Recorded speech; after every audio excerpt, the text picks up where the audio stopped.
Delhi blast की कहानी में जब बिहार की राजनीति में जब शपथ ग्रहण समारोह और बिहार की राजनीति की जो लगातार चर्चे थे उसको लेकर जो है दिल्ली ब्लास्ट के चर्चे कम हो गए। लेकिन नेशनल मीडिया और सैटेलाइट्स मीडिया अभी भी उस चर्चे को लगातार फिर उठा रही है। और चर्चा हो भी क्यों ना, 14 लोगों की जान चली गई और इसमें कई लोग जो एक्यूज हैं एनआईए के से एनआईए ने अरेस्ट किया। उसके बाद अब बात आ रही है कि ये तीनों लोगों का जो है, अब बातें अल्फला यूनिवर्सिटी से आ रहा है कि ये तीनों लोग कैसे मतलब कि जो आटा पीसने वाली चक्की है उससे यूरिया को पीसता था, केमिकल तैयार करता था। और इतनी बड़ी ब्लास्ट का जो है, इसका जो है शुरू से ही जो है नेक्सस रहा है। और इसमें एक महिला जो है, मास्टरमाइंड शाहीन, वो महिला का नाम आ रहा है। तो लगातार चर्चे में इस पे हमारे साथ है पूर्व आईपीएस ऑफिसर अमिताभ दास सर, कि आखिर दिल्ली ब्लास्ट को लेकर के चर्चे जो है, देखिए इसमें सारे मुस्लिम का नाम आ रहा है तो सारे मुस्लिम कौम ही गलत नहीं हो सकता है, लेकिन ऐसे मुस्लिम कौम के लोग जो हैं उनको क्या करना चाहिए, इस पर हम सीधे जुड़ेंगे। अमिताभ दास, स्वागत है सबसे पहले। जी धन्यवाद आपका, thank you. Sir, Delhi blast पे चर्चा फिर तेज हो गई क्योंकि राजनीतिक गलियारे में जब बिहार की शपथ ग्रहण था और सरकार बनने की बात थी तो थोड़ा सा दब गया था मामला, लेकिन अब फिर मामला जो है फिर सुर्खियों में है कि आखिर दिल्ली ब्लास्ट के पीछे जो साजिश की जा रही है, एक डॉक्टर नाम की महिला शाहीन और सारे डॉक्टर्स की टीम मिलकर के इस तरीके से, क्या लग रहा है सर? अब देखिए, दिल्ली धमाका दर्शक जानते होंगे, लाल किला के पास दिल्ली धमाका हुआ, एक गाड़ी में धमाका हुआ और उससे कई आसपास की गाड़ियों में आग लग गई।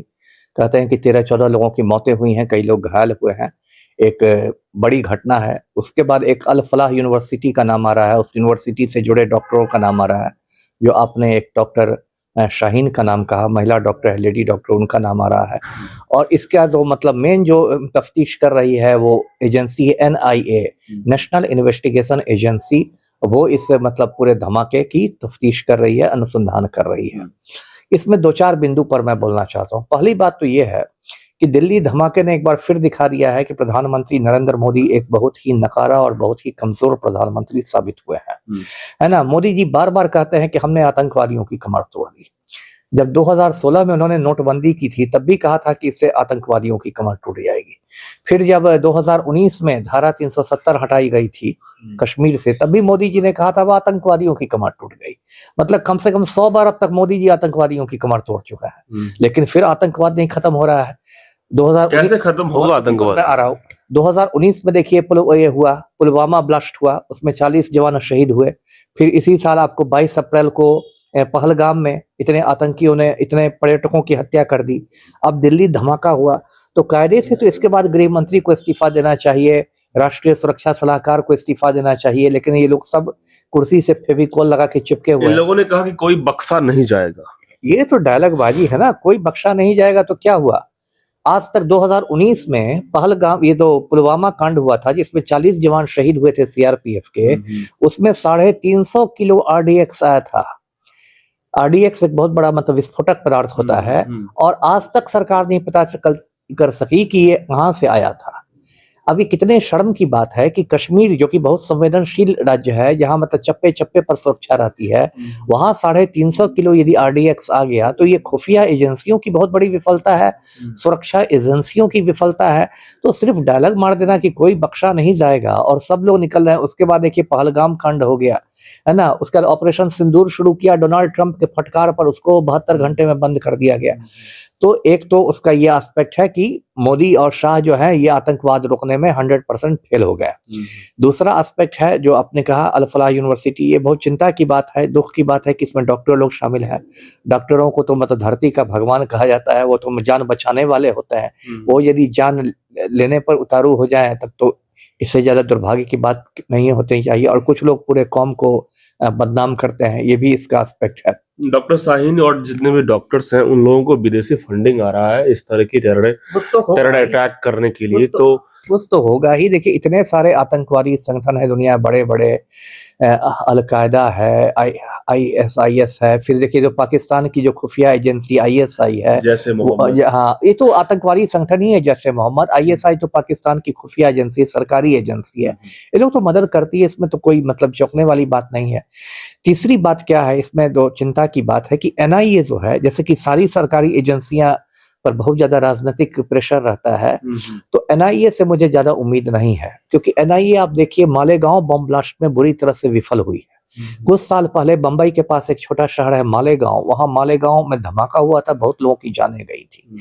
धमाका करवाया था प्रज्ञा सिंह ठाकुर नाम की एक हिंदू आतंकवादी ने, और वो प्रज्ञा सिंह ठाकुर बाद में भारतीय जनता पार्टी में शामिल हो गई। उसको मोदी जी ने भोपाल से टिकट दे दिया, वो पहुंच गई लोकसभा में, ऑनरेबल एमपी बन के बैठने लगी, और उसने जेल में बंद थी, उसने बेल की अपील की ये कहकर कि मैं बीमार हूं, मेडिकल ग्राउंड पर। और जब बाहर निकली तो वॉलीबॉल भी खेलती थी, कबड्डी भी खेलती थी। लेकिन एनआईए का डायरेक्टर इतना ज्यादा दबाव में था कि उसकी औकात नहीं थी कि एनआईए प्रज्ञा सिंह ठाकुर के बेल को कैंसिल करवा दे कोर्ट में जाके, क्योंकि सबको पता था कि मोदी जी की बहुत करीबी है। तो इतना ज्यादा जो एजेंसी पर राजनीतिक दबाव रहे, पॉलिटिकल प्रेशर में काम करे, मुझे नहीं लगता है वो कुछ काम करेगी। कोर्ट भी इस ऐसे एविडेंस को नकार देती है, क्योंकि इन्वेस्टिगेशन बहुत छिछला होता है ना। जो एजेंसी है वो ठीक से सबूत ही नहीं जुटाती है, वो कुछ करती ही नहीं। अरे कोर्ट तो तभी ना फैसला देगी जो सबूत आप उसके सामने पेश करेंगे उसके आधार पर कोर्ट का फैसला आएगा। आप जानबूझ के कमजोर केस डायरी लिखिए, आप जानबूझ के सारे सबूत नष्ट कर दीजिए, क्योंकि एनआईए के डायरेक्टर को पता है कि प्रज्ञा सिंह ठाकुर प्रधानमंत्री की करीबी है, तो फिर तो वो छूट ही जाएगी। सर यहाँ पे डॉक्टर शाहीन और जितने भी मुस्लिम जो लोग हैं, ये किससे करीबी दिख रहे हैं? ये लोग तो आतंकवादी हैं, विशुद्ध आतंकवादी हैं। और करीबी क्या है, इनको तो जो मेरा संदेह है, जो मेरा तजुर्बा है, इनको मुझे लगता है पाकिस्तानी जो एजेंसी है आईएसआई, उनसे इन लोग को पैसे मिल रहे होंगे, ट्रेनिंग मिल रहा होगा। हो सकता है इन लोगों ने वहां जाकर, ये सब तो जांच का विषय है, हो सकता है इन लोगों ने वहां जाकर बाकायदा ट्रेनिंग ली हो, क्योंकि कम से कम डॉक्टरों को तो पढ़ाई में तो बम बनाना नहीं ना सिखाया जाता है। तो ये तो डॉक्टर का काम नहीं है। यदि उन्होंने बम बनाना सीखा है तो उनको कहीं से ट्रेनिंग मिली होगी। हो सकता है बीच में उन्होंने कहीं पाकिस्तान का दौरा किया हो, या वहां से कोई आदमी आके सिखा, ये तो जांच के डॉक्टर कौम को बर्बाद कर दिया ना इस तरह से। अब 2-3 ऐसे लोग जो है पूरे डॉक्टर समाज को घृणित कर दिया। बिल्कुल बिल्कुल। देखिए कुछ लोग गलती करते हैं और पूरा कौम और पूरा ये बर्बाद होता है। अब बहुत सारे अच्छे डॉक्टर भी ईमानदारी से काम भी कर रहे हैं। और सबसे बड़ा सवाल है कि सर ये 3 जैसे लोग, डॉक्टर शाहीन और जितने भी लोग इसमें आए हैं, एक्यूज्ड हैं, तो ये सारे लोग तो मुस्लिम कौम को भी बदनाम कर रहे हैं। बिल्कुल बिल्कुल कर नहीं रहे हैं, आप ही बताइए। बिल्कुल कर रहे हैं। अब होता देखिए क्या है कि आसाराम बापू ने मतलब रेप किया, लेकिन होता है कि उसके बाद सभी बाबाओं को लोग शक की नजर से देखने लगते हैं। तो वही बात है, किसी एक ने कर दिया, उसके बाद सारे मतलब पूरी कौम बदनाम हो जाती है। सर आप एक वरिष्ठ पुलिस अधिकारी रहे हैं, आपकी क्या सोच कहता है कि ऐसे जो टेरर अटैक करने वाले हैं उसको किस रूप में, किस तरीके से एनआईए जांच करके बिल्कुल देखिए पहली बात जांच होनी चाहिए, एकदम प्रोफेशनल तरीके से जांच होनी चाहिए, कोई पॉलिटिकल एंगल नहीं होना चाहिए।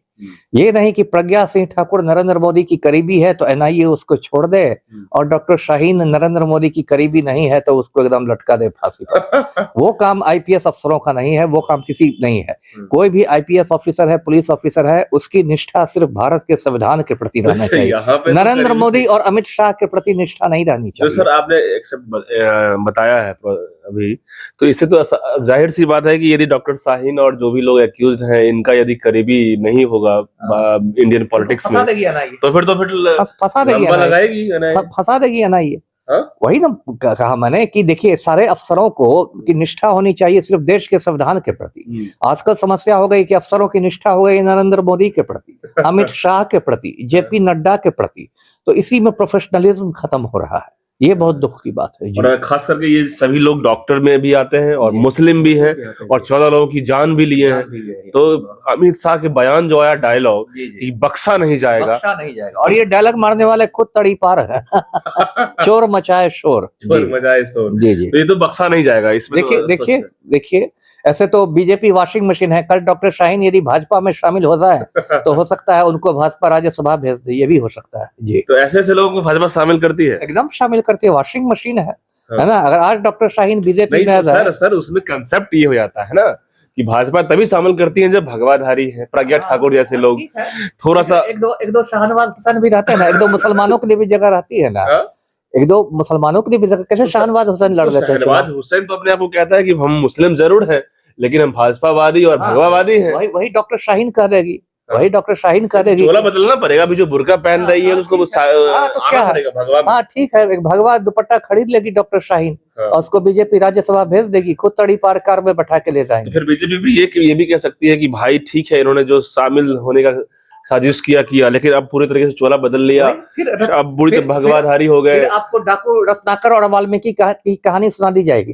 तो सर, भाजपा का तो सब ना रेडी रहता है। भाजपा तो ये भी कहती है ना कि अंगुली माल डाकू जरूर था, वही तो लेकिन फिर कैसे हो गया? वही तो उनका तो सब चीज का रेडी है ना। वो तो कोई क्रिमिनल आ जाएगा बीजेपी में तो आज दाऊद इब्राहिम भाजपा में शामिल हो जाए तो प्रखर राष्ट्रवादी हो जाएगा, और तब भाजपा लोगों को डाकू रत्नाकर और विश्व वाल्मीकि की कहानी भी सुना देगी। सर, भाजपा सनातनी बात करती है, तो अंगुली माल डाकू जिस तरीके से था तो फिर सुधर गया, फिर ब्रह्मर्षि बन गया, फिर गौतम बुद्ध ने सुधार दिया। तो ये सब यही पाखंड है, इसी पाखंड की वजह से आतंकवाद नहीं खत्म हो रहा है। यही रीजन है। बिल्कुल। तो आपने सुना कि ये दिल्ली ब्लास्ट पे हमने चर्चा किया, बलिस्ट भूतपूर्व आईपीएस ऑफिसर अमिताभ दास सर ने इस बात को कहा कि आखिर एनआईए को बहुत स्पेशल जो है संज्ञान लेना पड़ेगा, क्योंकि नेशनल जो इंटेलिजेंस एजेंसी है, आखिर वो जब इस तरीके से जब काफी ज्यादा एक्टिव नहीं होगा तो फिर बिहार में टेरर अटैक रुकने वाला नहीं है, क्योंकि बिहार में और देश में ही पनपने वाले टेरर अटैक करने वाले लोग हैं ऐसे डॉक्टर शाहीन या तमाम डॉक्टर्स की टीम।